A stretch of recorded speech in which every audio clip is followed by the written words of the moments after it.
Vadami cha bhavan akhilantaratma bhukti prajascha ragupungavo nirbharam me kama didosha rahitam kurumana sancha. Om Shanti Shanti Shanti.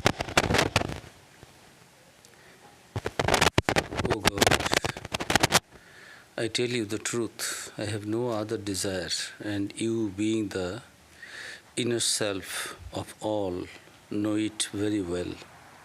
O God, give me the ardent devotion only and make my mind free from all impurities like passion, etc.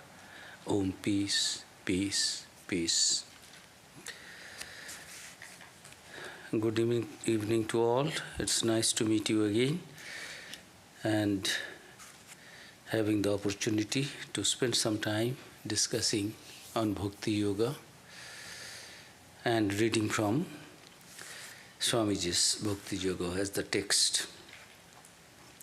During my last discourses, always I have been trying to establish that all the great sages, acharyas, rishis, munis, avatars, Sri Krishna, Sri Ramakrishna, Jesus Christ, Bhakti in the Bhakti Sutras also, Naridev Bhakti Sutra, Gita, Sri Ramakrishna himself, in many places I have quoted profusely only to establish that the importance and the glory of the Bhakti Yoga, path of devotion, to realize God or to have mukti, liberty, freedom.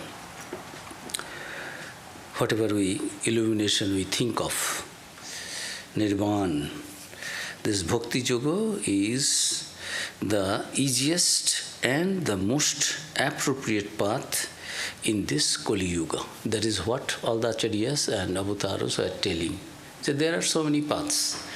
But don't belittle Bhakti Yoga and don't think that it is not for me. And through this I may get something, I may go forward a little bit, but finally illumination I will not have.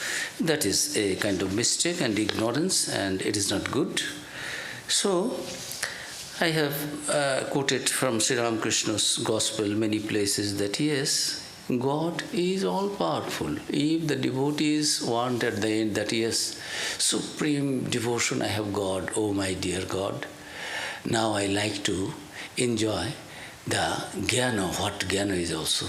If the devotee desires, God gives that also.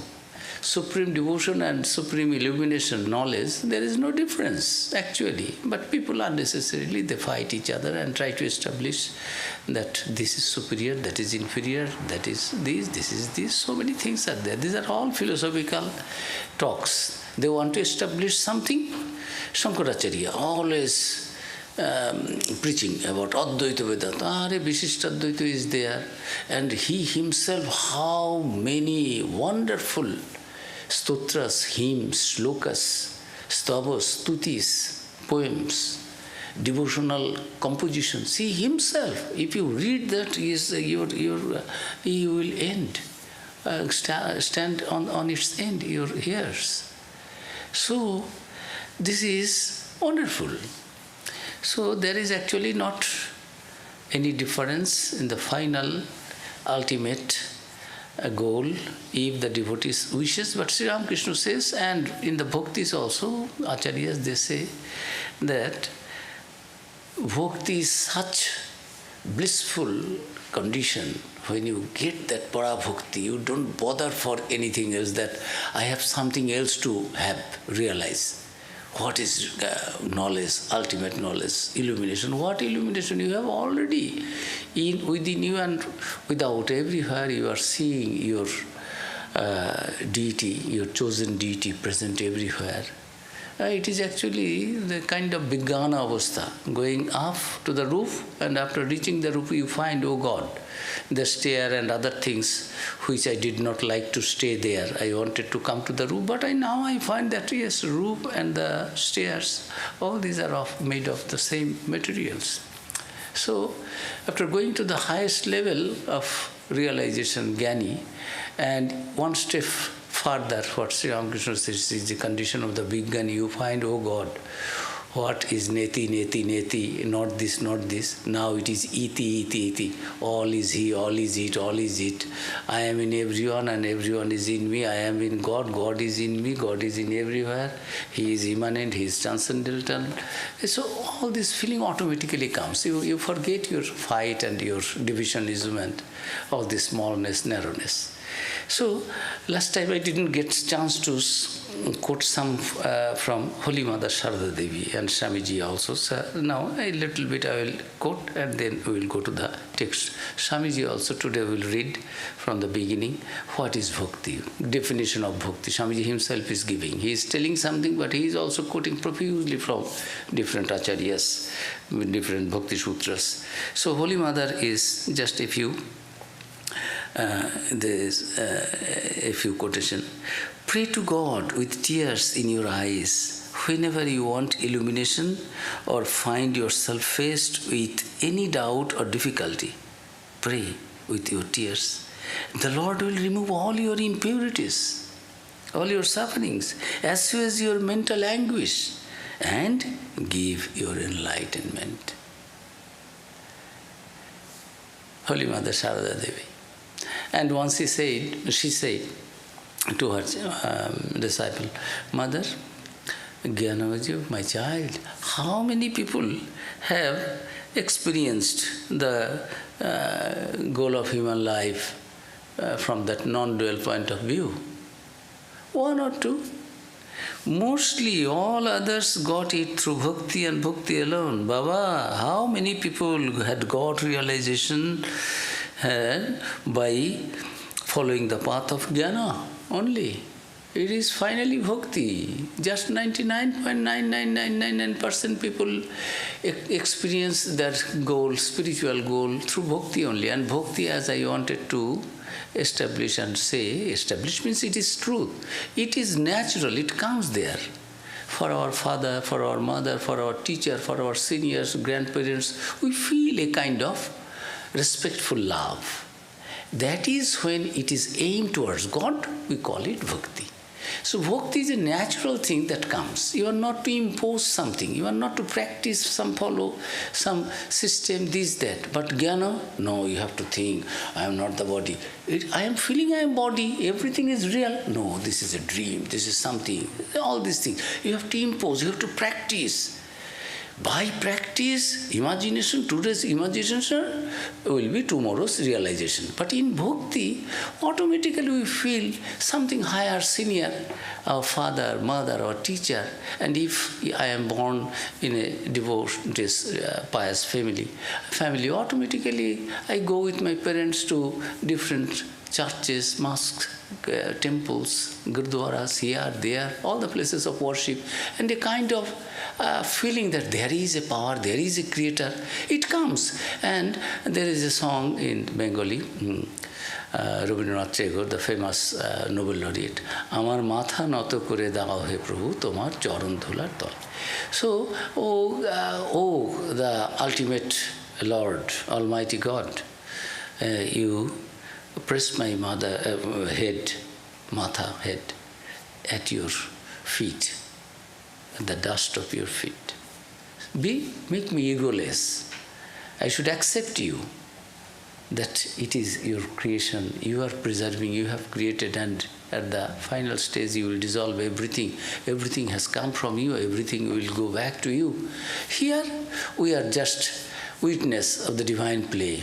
Jagote Ananda Yogge Amar Nimantran. Wonderful song. Jagote Ananda Yogge Amar Nimantran.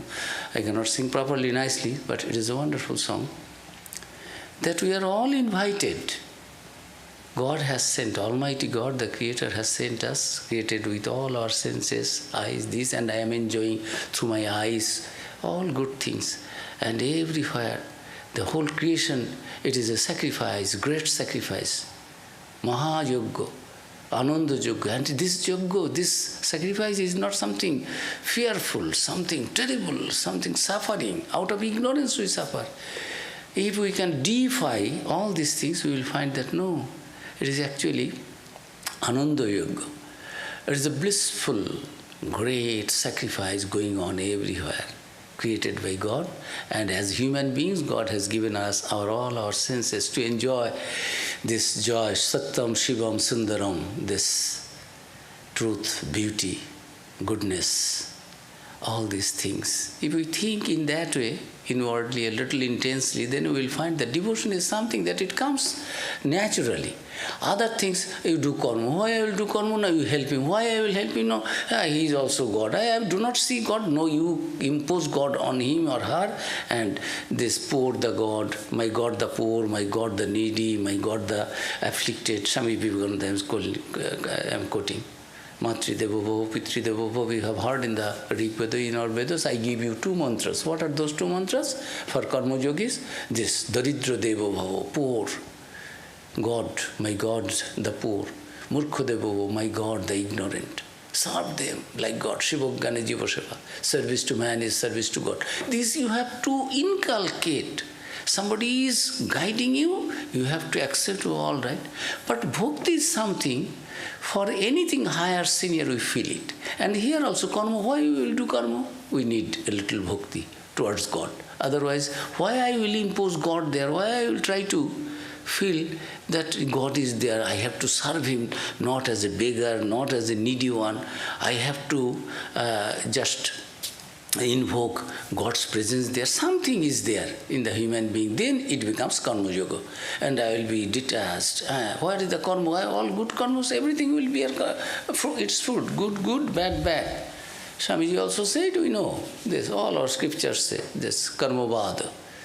As you sow, so you reap. Science also says, yes, to every action there is an equal and opposite reaction. Our scripture, thousands of years back, they said, if you do good karmas, you will have here or hereafter. Your result of your karma will not be erased out. You cannot make it void. But don't aspire for it. That is attachment. If it is good, do it. And how to do it? Yes, God has given me something. I am now worshipping God in another form. Actually, gradually work and worship. Work is worship. And work as worship. First, work and worship separate, and then work as worship. You worship, work as it is worship, and then finally you find that work and worship are one and the same. Sister Nivedita said that the Sri Ramakrishna, Swami Vivekananda, they brought in this modern world, nothing is secular and spiritual, all assimilated, blended. And a little bhakti is, who can say I do not have bhakti? Bhakti is the root of all human beings. So when this is turned, aimed towards that love for anything higher and for the ultimate reality, we call it bhakti. Otherwise, the same affectionate, that emotion, loving emotion, that works in everyone. It is there. We cannot say it is not there. But doing karma yoga without any attachment and thinking, I am not body, I am any other thing you want to do, you have to, why you will meditate now? You have to keep your mind completely on this object, Raja Yoga, Dhyana Yoga. In every path, you have to impose things, something, follow certain paths. And here, you don't need to follow any path. Only I love you. And that in the beginning it does not come. In the beginning we also do a little barter, a little, oh God, I am doing this. Then Master said, even if you ask for bhakti, that is not a barter. This is also seeking something. Oh God, I am worshipping you, I am doing yours. See that, Hanumanji, I have just quoted Hanumanji. Yes, oh God, see that I am not attached to anything. So that I get only Shuddha Bhakti, nothing else I want. But bhakti I want. So, Sri Ramakrishna also, every day we chant, Oh Ma, give me bhakti, Shuddha Bhakti, purest form of devotion. And Sri Ramakrishna says, this worshipping God as the Divine Mother, ultimate Mother, that is the purest form of worship. So, all these things are only to establish that by following the path of devotion, and if that surrender is there at the end, devotees also get illumination, which in other paths they boast that you have to follow this path, but actually from the path of following the path of devotion also a devotee can achieve that. Open your grief-stricken heart to the Lord. Weep and sincerely pray, O Lord. Draw me towards you. Give me peace of mind. Unquote. By doing so constantly, you will gradually attain peace of mind. What do we want actually? We want peace of mind. All are suffering. We all are suffering from birth to death. We know it is our reality. But oh God, if one can open your heart, grief-stricken heart, O Lord, draw me towards you, give me peace of mind, give me devotion, give me love for you. I do not know what murti, it is in the Shiva Mahimna Stotram, it is there. Jadrishosi, whatever form you are, with form, without form, if it is with form, which kind of form? It is a female form or it is a male form? It is with 10 hands or it is with 2 hands. You do. Jagannath Deva, one of the very famous Jagannath, the Lord of the universe, Puri. There is no organ. Form is there. Not eyelids, not the hands, not, it is just because before the murti, statue of the God was completed by the artist, suddenly the king opened, oh, how long I am to wait? Why? You said you will do within this period. Why it is not? So, once it is displayed before the human beings, so God remained in that way. It is not completed. So God with form also, not with all the organs. So this is also there, and He is being worshipped by millions and millions for ages. Puri, Jagannath. And there is that wonderful festival, this Ratha Yatra, the chariot festival. So, what I am telling, in the path of devotion, you are so worry-less, worry-free, that you are not to, somebody will say, you meditate like this, you do that, now it is a spine will be, automatically everything will come. I am quoting Sharada Devi. Sharada Devi is telling my child, you don't need to do like this for hours, this pranayama or this. If you can surrender your ego and completely put your mind at the feet of God, automatically all this kumbhaka, this rechaka, puraka, kumbhaka, this holding the breathing inside and breathing in, breathing out, holding it, all these things automatically will take part. Sri Ramakrishna is telling how he was getting up, all these chakras are opening from Muladhara, gradually it is coming. He is telling, it has happened. How it happened? Through the grace of the divine power. Sri Ramakrishna himself is the incarnation of that divine power. There is no question, we know that. But if you wish so, God, being the ultimate reality, the omnipotent one, will give you everything, whatever you like. But you be competent for that. Sometimes I give this, you have purchased a very latest brand new car, SUV. But you have purchased it for your youngest son, but he has not yet got the driving license. Or he has got the driving license, you parents do not, some sadhus tell, Maharaj, if you drive, then I will take another car.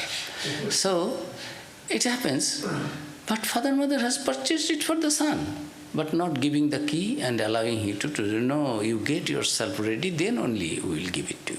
So God will give us everything when we are competent to have.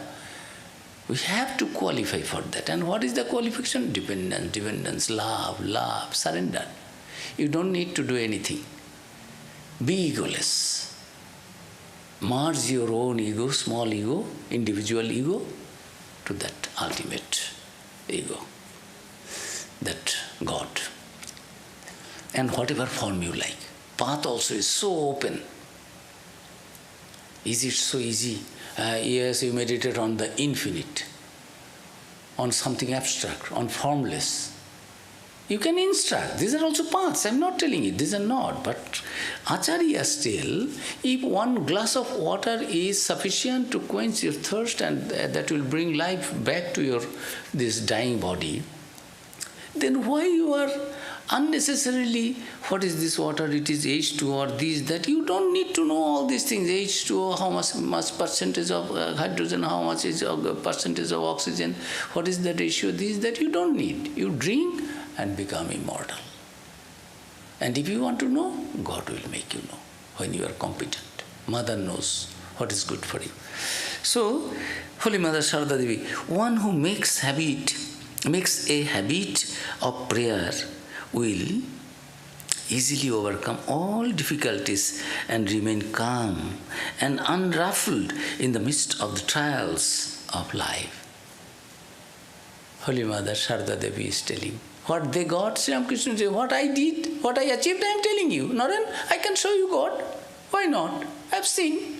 I talk to God, and you can also talk, and that is the goal of human life. But how many people are ready to talk to God? How many people really want to see God? Naren, who wants? They shed their tears, jug full of tears for their money, for their children, for their wife, for their husband, for anything worldly. Who sheds even one drop of tear for God? Whole life.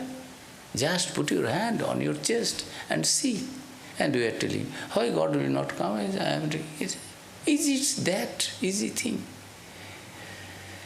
So, we should, the goal of human life is to realize God.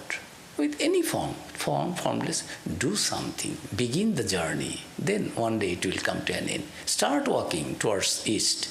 You will reach your destination today or tomorrow, in this life or next life. But if you always waste your time and energy and everything, only discussion of this and that, not doing anything practically, that is why Swamiji says, Vedanta enough I have said. Vedanta, everything is Brahman. How can you remain unattached, seeing that another Brahman in the form of human being, in the form of somebody ailing people, needy people, poor people, ignorant people, suffering, and you will not do anything? Does it make that sense? Any sense that you are Brahmogani and you will not do anything? They are giving you food, they are giving everything you are getting from the nature, from surroundings, everything. Don't you have any duty to return a little bit? Yes, Atmanamokshartam, your self-illumination will come. But why don't you do a little bit without any ego, thinking that they are also God and goddesses like you, and you have God, by God's grace, you have a little power or something that you can share, that you can help, so do it. So, this is in the Gita also. Holy Mother is telling that your mind prayer will easily overcome all difficulties and remain calm and quiet, unruffled in the midst of the trials of life. It is in the 2nd chapter of Gita. Same thing Holy Mother is just talking through her own language, in her own language. In the Gita, 2nd chapter, Bhagavan also is telling that what happens to a Gyani when he becomes Dukeshu anudvigna chit mana Sukheshu vigata spriho vita raga bhaya krodha sthita dhir muni ruchyate. Highest level of Jnana is that. What Sharada Devi is telling, just one who makes a habit of prayer, pray to God. What cannot happen through the power of effect of prayer? Pray with ardent heart, intense desire, sincerity. Open your heart, open your heart. Don't do any barter. Surrender. God knows what is best for you. God will show the path. God will bring Guru, God will give you the path also. God will give you what chosen deity is good for you, what actually you should do. God knows. What do you know? God knows everything. God is our mother, God is our father. So, Bhakti Yoga is natural. Only you have to direct it towards God, not to worldly things. Your love and affection, we fall in love for anything and everything in this world. But how difficult it is to fall in love with God. And if one can fall in love with God, then yes, that is the path, that is the way, and that is the destination also. It is the means and it is the goal also. So this is the meaning in the second chapter. This, according to the knowledge, a man of knowledge, steady wisdom, does not become ruffled, perturbed, disturbed in any situation. Through devotion also you can get this. And that is what you are searching for. Pray and you will have it. It's Jesus, simple. You knock and the door shall be opened unto you. Swami Vivekananda is telling, those who believe in God should pray, not for money, not for health, not for heaven. Pray for knowledge and light. Every other prayer is selfish. By prayer, one's subtle powers are easily roused, and if consciously done, all desires may be fulfilled by it. But done unconsciously, one perhaps in 10 is fulfilled. Such prayer, however, is selfish and should therefore be discarded. Prayer and praise of God are the first means of growth. Repeating the names of God has wonderful power. Meditation is a sort of prayer and prayer is meditation. It is vice versa. Meditation is prayer and prayer is meditation. When you are prayerful, you are meditative. When you are meditative, automatically, that is the expression of your power, prayer. That I am not disturbing anything, I am not engaging in anything, I am meditating. It is a kind of prayer. Prayer is meditation, meditation is prayer. Swami Vivekananda, I am quoting from. The whole secret of knowledge is concentration. Concentration of mind is the secret. If you can concentrate your mind on any particular object for 10 seconds, it becomes a dharana. 12 seconds continuously, then it is dharana. Make it 12 times, then it becomes a dhyana. Make it more 12 times, then it becomes samadhi. It is so easy. Concentrate your mind. So, but how difficult it is for those who practice. But in devotion, I know my weakness, my mother. I am trying to meditate on you. I am trying to concentrate my mind on you. But you know how many bad things, other things, lust, greed, anger, hatred, jealousy, all worldly thoughts are coming and disturbing my mind. I cannot concentrate it. I cannot focus it, fix it. Oh, Mother, oh God, help me, help me. What is wrong in that? Open your mind. God is your father, mother. Why do you like to show actually so much of attachment here and there? You are telling, no, I am not this body, I am not this body, I don't want it, I am not this, I am not this. Sri Ramakrishna says it becomes cheating yourself, cheating others also. Others are thinking you are a man of knowledge and actually you are not. So long you have this body consciousness, Bhakti Yoga is the most appropriate one. When through Bhakti Yoga you become forgetful of your body, then Jnana Yoga comes. Automatically it will come. Knowledge will dawn, automatically. You don't need to wait for anything. When sun will rise, all the darkness will vanish. You don't need to bring any torch or any light, lamp, because sun is rising. When that attachment, body consciousness will go, automatically there will dawn the wisdom of knowledge. You don't need to do separately anything. It is automatically coming. And devotees become so happy and remains in such a blissful, joyful state of condition of mind that they don't like to be one with God. They like to keep a distance, separation, so that I can worship you, so I can think of you, so I can meditate on you. Wonderful, beautiful. Srinathe Janaki Nathe Aveda Paramatmani Tathapi Mama Sarvasya Rama Kamala Lachana. Hanumanji is telling. I know Ramchandra ji, Sita's husband, and Bhagavan Narayana, Lakshmi's husband. I know. Both are same, identical, one and the same. So even after that, still I prefer your this Kamalalochana. You stand in that form. I don't like to see that form. What Gururu wants to see. I like to see your this form of Ramachandra, Kamalalochana, your lotus-like eyes. lotus-eyed Ramachandra, I like to meditate, visualize this form. I know that form, Narayana form is yours.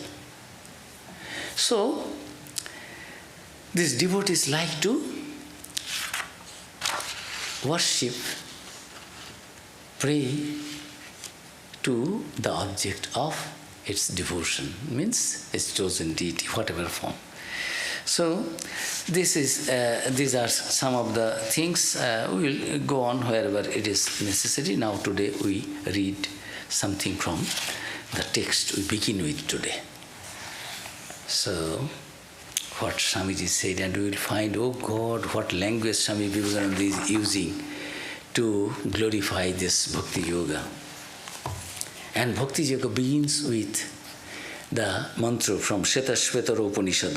Satanmayo hi amrito isha samstho gna sarvago bhuvanasasya gopta ya ishesya jagato nityameva nanno hetur vidyate ishanaya yo brahmanang vidadhati purvang yo vai vedangscha prahinoti tasmai tang ha devang Atma buddhi prakashang mumukshur vai sharanamahang prapadde. This beginning with a chant, a quote from the Upanishad. What is the meaning? He is the soul of the universe. He is immortal. His is the rulership. He is the all-knowing, the all-pervading, the protector of the universe, the eternal ruler. None else is there efficient to govern the world eternally. He who at the beginning of creation projected Brahma, that is the universal consciousness, and who delivered the Vedas unto him. Seeking liberation, I go for refuge unto that effulgent one whose light turns the understanding towards the Atman. Beginning Bhakti Yoga and praying that seeking liberation, I go for refuge unto that effulgent. So, the final goal, achievement, accomplishment through Bhakti Yoga is also knowledge. But devotees like to maintain a separate entity so that I don't like to be sugar. I want to enjoy, taste the sugar. How tasty it is. I have already known that sugar and myself are same, one and the same. But now, being wise, yes, instead of being sugar, when I will not be able to taste the sugar, enjoy the sugar's sweetness, I keep a little bit difference so that I can enjoy the sweetness of the sugar. So that is what now definition of bhakti Swami Vivekananda will read. We will read from the text and gradually we will go forward. Wonderful this Bhakti Yoga Swamiji has as presented by Swami Vivekananda. Definition. Bhakti Yoga is a real, genuine search after the God. A search beginning, continuing and ending in love. Only one investment is necessary. I said no other investment is necessary. In other things here only love. It is a search after the Lord, a search beginning, continuing and ending in love and love alone. One single moment of the madness of extreme love to God brings us eternal freedom. You see. One single moment of the madness of extreme love to God brings us eternal freedom. Freedom is the goal of Jnana Yoga, Jnana Path. We want liberation. Sri Ramakrishna says, beyond that also state is there. Naren, Nirvikalpa Samadhi, you are desirous of that, you are pestering for me. That is a lower state. Higher than that also is there. You are meant for that. You are accomplished. You are born. When Arjuna would not fight, Sri Krishna is telling, oh God, you are born with this Daivi Sampada and Daivi Sampad Vimoksha. You will get your liberation because you possess these divine qualities, virtues. You are born, only you do not know. That is your ignorance, weakness. And remove it, I am telling you. So, now Swamiji is telling one single moment of the madness of that extreme love of God. Love to God, love for God brings us eternal freedom. Bhakti, says Narada in his explanation of the Bhakti aphorisms in the beginning, first lecture I quoted from there, in second also if you, is intense love. Bhakti is intense love to God. When a man gets it, he loves all, hates none. He becomes satisfied forever. When I become satisfied, what else I will ask for? If I feel that by getting devotion, I have something, emptiness, my desire is not fulfilled, still I need something, I don't have any want. In Bhakti, everything is there. That bliss of joy, love is also there. That enlightenment, that freedom is also there. So, one becomes satisfied forever. This love cannot be reduced to any earthly benefit because so long as worldly desires last, that kind of love does not come. Bhakti is greater than karma, greater than yoga, because these are intended for an object in view, while bhakti in its own fruition, its own means and its own end.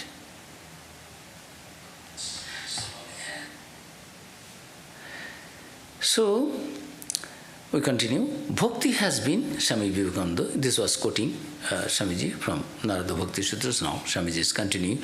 Bhakti has been the one constant theme of our sages. Apart from the special writers on Bhakti such as Shandilya or Narada, the great commentators on the Vyasa Sutras, evidently advocates of knowledge, jnana, have also something very suggestive to say about love. Even when the commentator is anxious to explain many, if not all, of the texts so as to make them import a sort of dry knowledge, the sutras in the chapter on worship especially do not lend themselves to be easily manipulated in that fashion.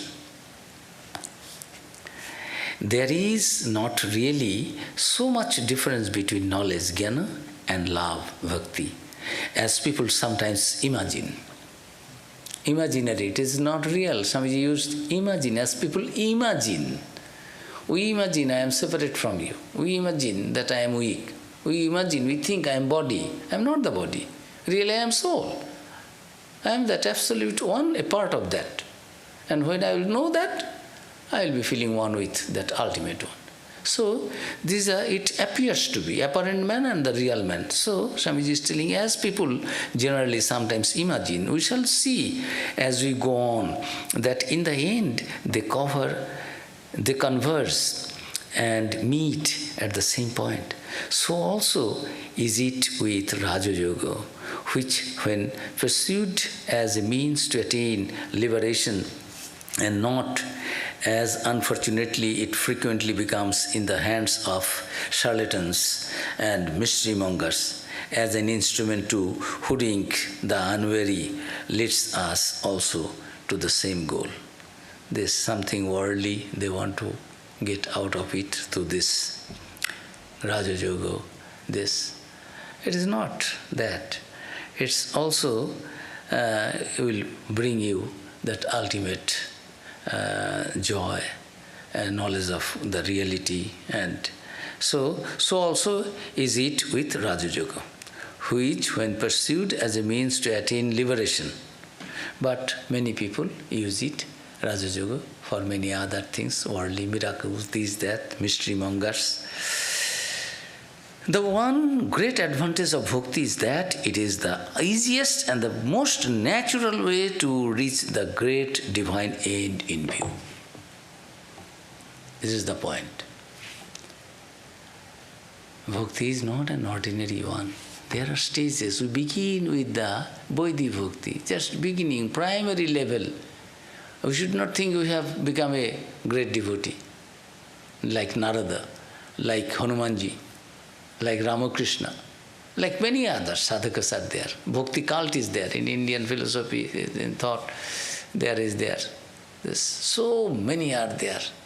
Kubir, Nanak, this, that, so many are there. That is why Holy Mother Sharada Devi said, all the sages, rishis and munis, how many of them, by following neti, path of knowledge, jnana path, they became enlightened. Most of them became enlightened by following the path of bhakti. What is wrong in that? So, sometimes I say, this in modern days, in India, earlier, before Swamiji's time, people will become mostly not doctors, not engineers. They would become the lawyers. Earning money is also there, and there is prospect is also there, there is honor is there in the society. Everything, best goal of life is to earn money and name and fame, you are getting that. Nowadays you have to be doctor, nowadays you have to be IT people, you have to be this, all these things, gradually. It is changing, this changing values in a changeless, eternal values in a changing society. Swami Ranganathanji's own, he is there. These small values are changing. Eternal value is, it is eternal. That. So, small things are there. People utilize the path for different, many other things. But it is the most easiest and natural way to reach that great divine end in view. So, its great disadvantage is that in its lower forms, it oftentimes degenerates into hideous fanaticism.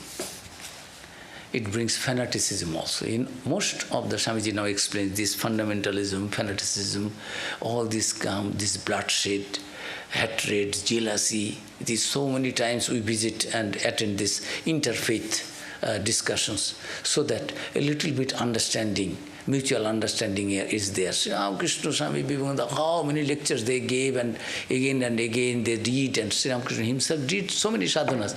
How many other people will do that same thing? Try to understand. We become so narrow-minded, even though we are religious, even though we have something higher in our view. So Swamiji said, this problem of this primary bhakti is that being fanatic and being dogmatic, being fundamentalist, and finally it becomes terrorism. I will destroy any other things, all other things other than not following that doesn't match, and follow my faith, my way of life, my way of thought, my way of worship. You see, in the same religion also so many divisions and fighting. It is only misunderstanding. It is the primary level of so-called devotion. This is not the real devotion. It appears to be devotion. They claims we are devotees, we are the follower of this. That actually they are following something which they do not know. It is a kind of wrong thing they are doing. But something higher is there, that we are, in the name of God we are doing, in the name of this God, that God, we are fighting each other and killing each other. So Swamiji says its disadvantage is that in its lower forms, it oftentimes degenerates into hideous fanaticism.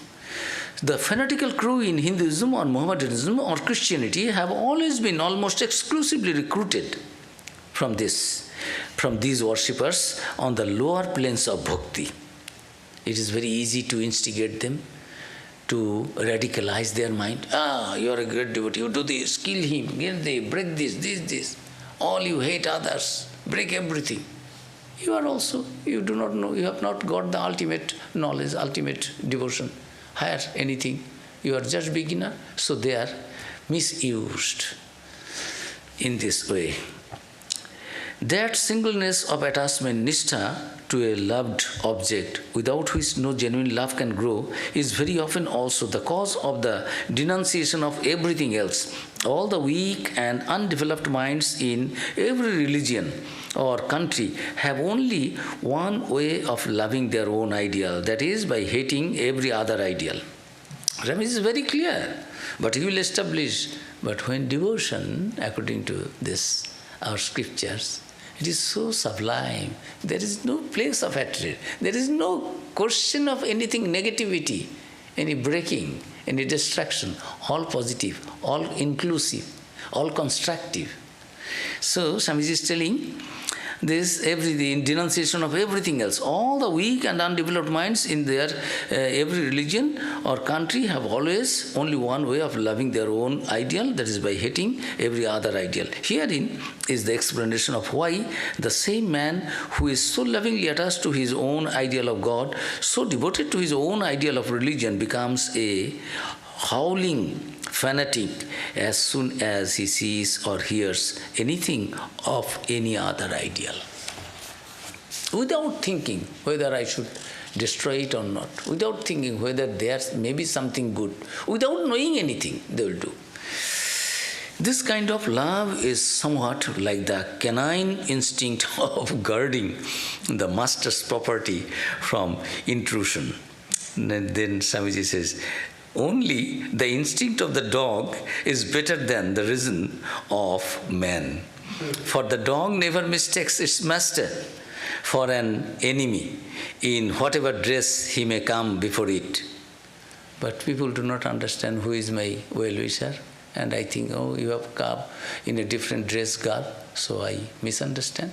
But canine instinct, dogs will not be misguided. They know, they will understand. Now this is my master and will not do any harm to you. But we do harm to our own people, not understanding the reality. It is in the beginning, that is fanaticism. It's good. Swamiji is denouncing all these things, and then Swamiji is coming to the point.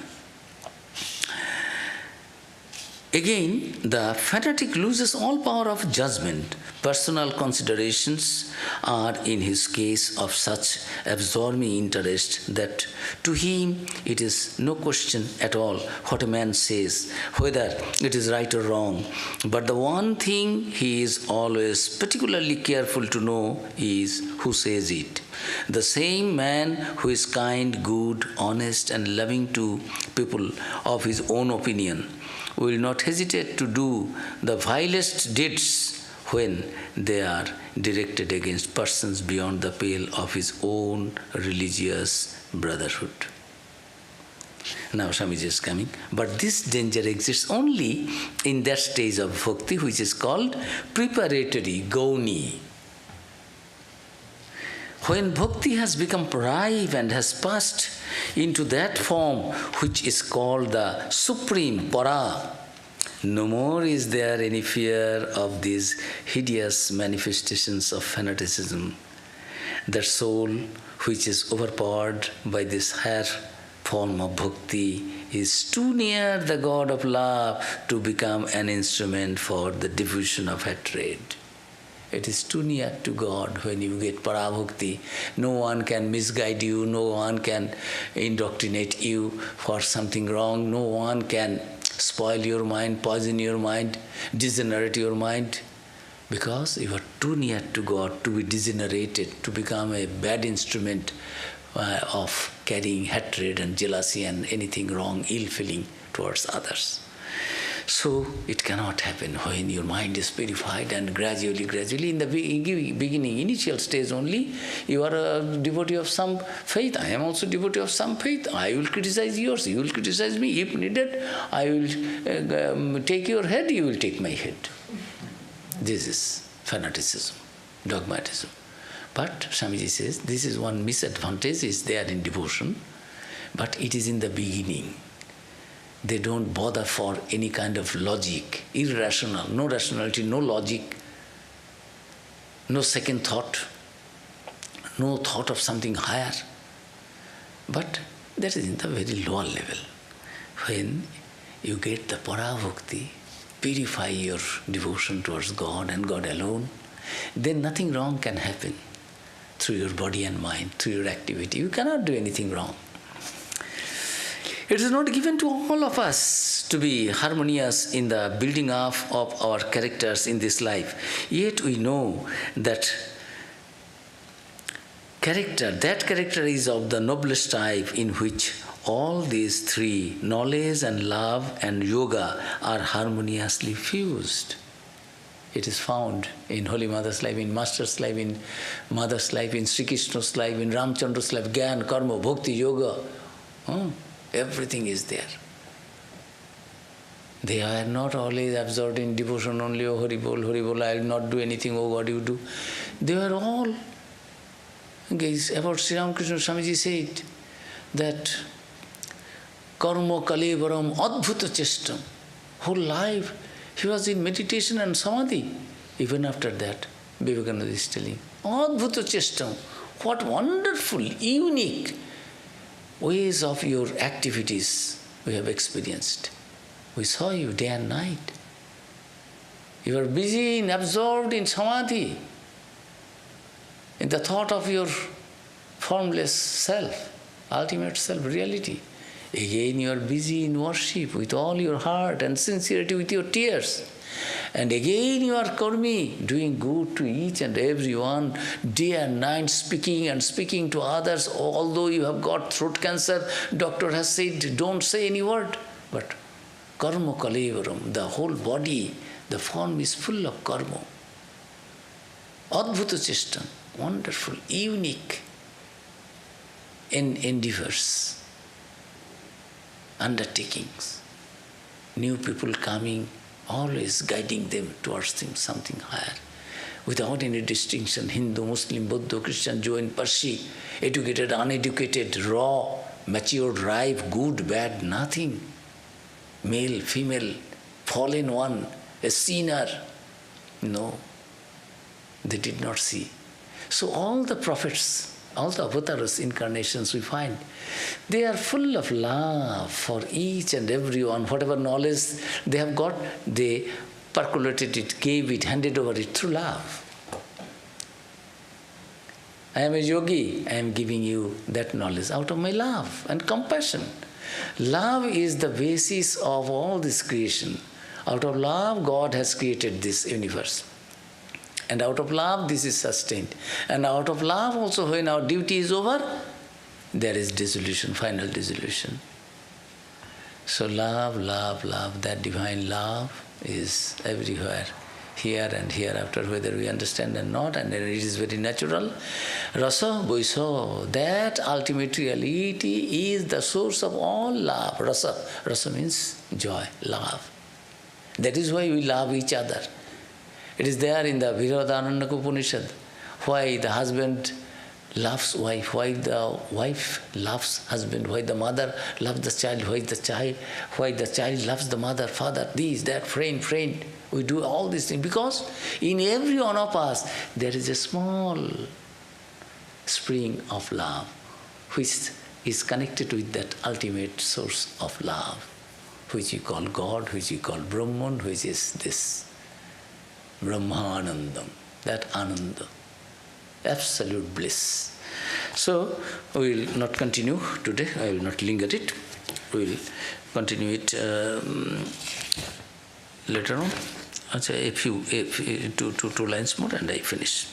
So this jnana, knowledge, is the one three things are necessary. Knowledge, love and yoga are harmoniously fused. Three things are necessary for a bird to fly.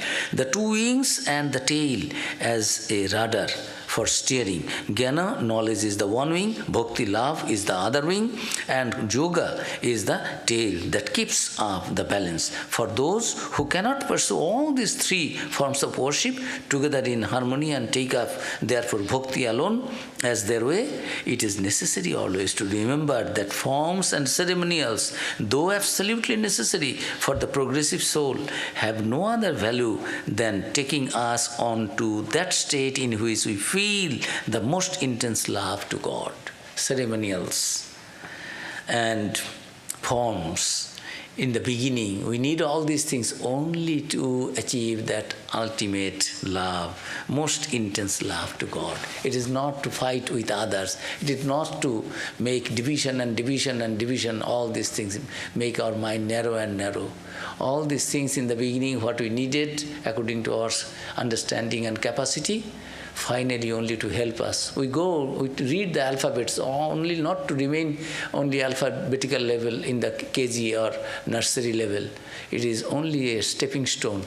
With that we go forward, one class, one higher class, one standard above, beyond that. So the goal of this path of Bhakti Yoga is to have that feel that most intense love to God. We'll continue. Om Shanti Shanti Shanti. Om Sarve Sukhina Santu, Sarve Santu Niramayaha, Sarve Bhadrani Pashyantu, Ma Kaschit Dukkha Bhag Bhavet. Let all be happy, let all be free of diseases, let all see good in each and everyone and in everything, and let none should suffer from any misery. Om, peace, peace, peace. Yes, any question? 5 minutes and we complete.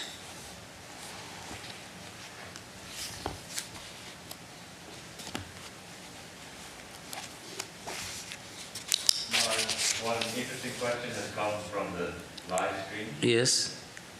Is it possible, no, this is the question. Is it that if I am unable to cry for God, it means I don't have bhakti? If I am unable to cry for God, does that mean I don't have any bhakti? It is not that. Too much of love sometimes, mother becomes speechless when son is dead. Husband is suddenly, is killed by an accident.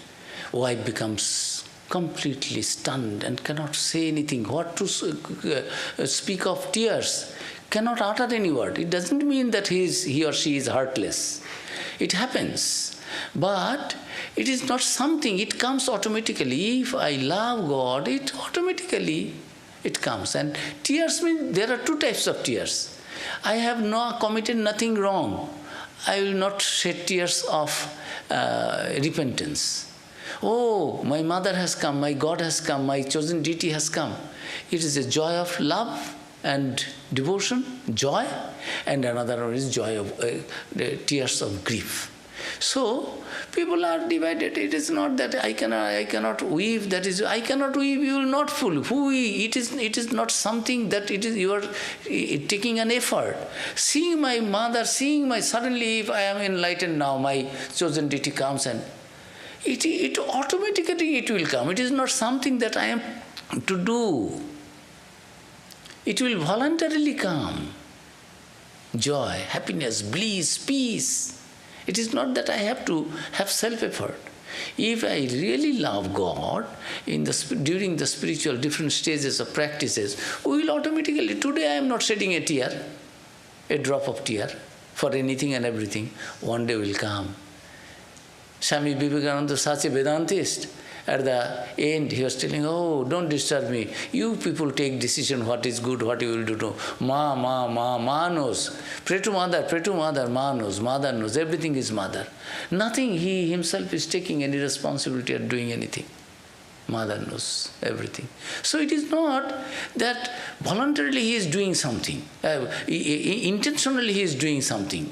Vivekananda. Mind is that. Yesterday I was argumentative.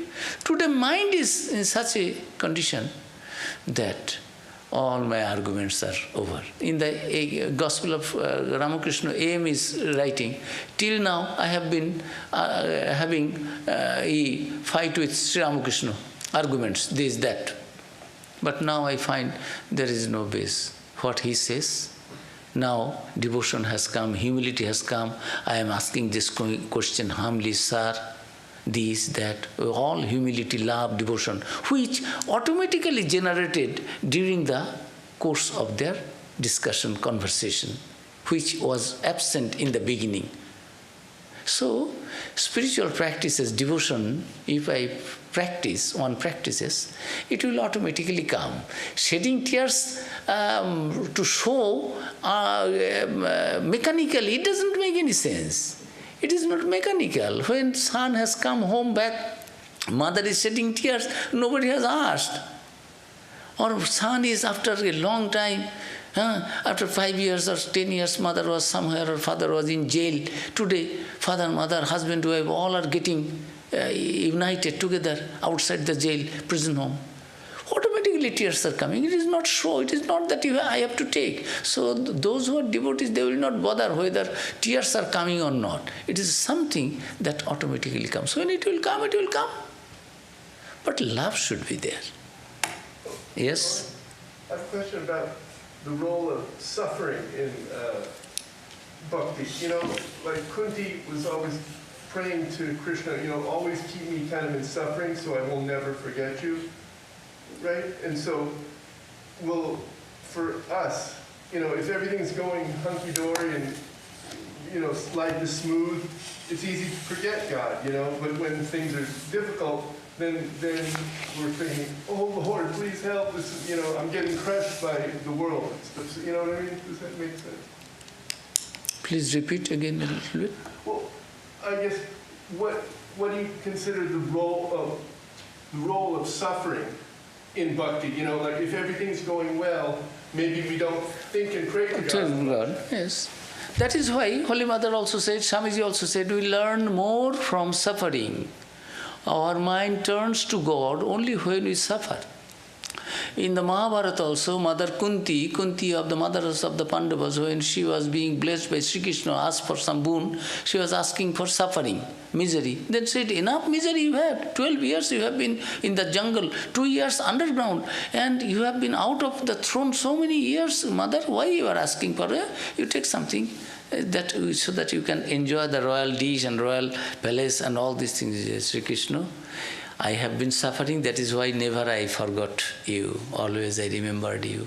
If you put me in luxury and all the worldly enjoyment, then there is the chance that I will forget you, obviously. So I don't like to forget you. All those things are secondary to me. So, suffering you are thinking today, it is suffering. When your mind will be absorbed in God, you will not think it is suffering. When somebody you don't like, if he or she says something you see, you think it is taunting. But when it is your nearest and dearest one, you know it is a fun. It is not taunting. It is a joy mutually you understand. You enjoy at the cost of one another, and that is also a joy, that your near and dearest one is enjoying at your cost. You get another in return, another kind of joy in that. But earlier, when that friendship was not there, you used to become upset. Oh, you're taunting me, huh? You're belittling me, you're insulting me. The same behavior, same words which you, when there had been no love, you considered to be insulting, upsetting you. Now you feel, you also enjoy. He says that much love has come, that he or she is taking the liberty to instigate me in that way and try to enjoy the joy at my cost. And you becoming the source of that joy, you also feel joyful. So it's something. When love matures, devotion matures, we don't find that God is punishing us. There is a song, Aro, Aro, Prabhu, Aro, Emni kore, amai maro. Oh God, beat me, punish me more and more like this so that I remain in your path. So it is like that. So you complete today? Finished? Or anything more? Mahajogananda ji? I think that's all. Okay. Nice to see you all. Jama, we will continue. Tomorrow, what is the next announcement? Tomorrow will be reading of Swami Ramakrishna. Oh. Tomorrow is Swami Ramakrishna Nandaji's reading by Swami Atma Vidyanandaji after evening, or there 7:30.